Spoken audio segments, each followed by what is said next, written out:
ராம நவமி அன்று நாம பூஜை அறையெல்லாம் சுத்தம் பண்ணி வீட்டில் கண்டிப்பாக ராமருடைய பட்டாபிஷேக திருவுருவ படம் வச்சுருப்போம். அந்த படத்துக்கு துளசி மாலை சாற்றி நம்ம வழிபாடு செய்வோம். எப்போவுமே நம்ம வழிபாடு அப்படின்னோடனே ரொம்ப ரொம்ப முக்கியத்துவம் கொடுக்கக்கூடிய இன்னொரு விஷயம் என்னன்னு பார்த்தீங்கன்னா பிரசாதம்.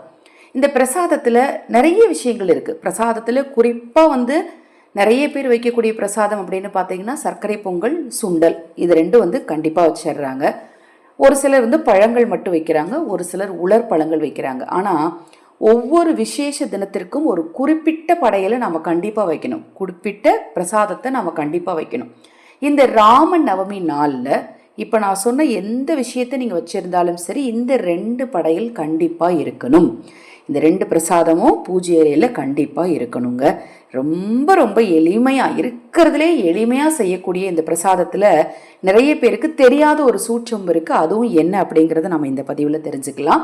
அக்ஷய பாத்திரம் உணவளிக்கும் திட்டத்தின் மூலம் ஆதரவற்றவர்களுக்கு உணவளிக்க விரும்பினாலும், உங்கள் தனிப்பட்ட பிரச்சனைகளுக்கு பிரத்யேகமாக பரிகாரங்கள் செய்து கொள்ள விரும்பினாலும், பூஜை பொருட்கள் வாங்க விரும்பினாலும் 9366920042 இந்த வாட்ஸ்அப் எண்ணுக்கு தொடர்பு கொள்ளுங்க. பூஜை அறையில் முதல்ல நீங்கள் வைக்க வேண்டிய முக்கியமான பொருள் பானகம்.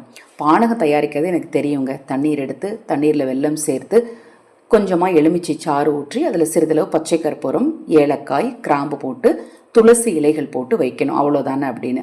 ஆனால் இந்த ராம நவமி அன்று நீங்கள் பிரசாதம் வைக்கும்போது ஒரே ஒரு மிளகை எடுத்து நல்லா பொடி பண்ணி அல்லது 1-2 தட்டி அதில் நீங்கள் சேர்த்துக்கணும். அதுதான் முக்கியமான சூட்சமும். அடுத்தது நீர்மோர் கண்டிப்பாக வைக்கணும்.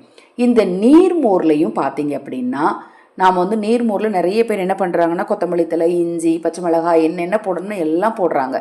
அது உங்கள் விருப்பம். ஆனால் அதெல்லாம் போட வேண்டிய அவசியமே கிடையாது. நீர்மோர் சுத்தமான பசும்பாலை வீட்டிலையே காய வச்சு அதை ஊற்றி வச்சு அந்த தயிர் எடுத்து அதை நல்லா சிலுப்பி வெண்ணெய் எடுத்துட்டு அந்த மோரை கொண்டு போய் பூஜை அறையில் அது மேலே 2 துளசி இலையை போட்டு நீங்கள் வச்சாலே போதும்.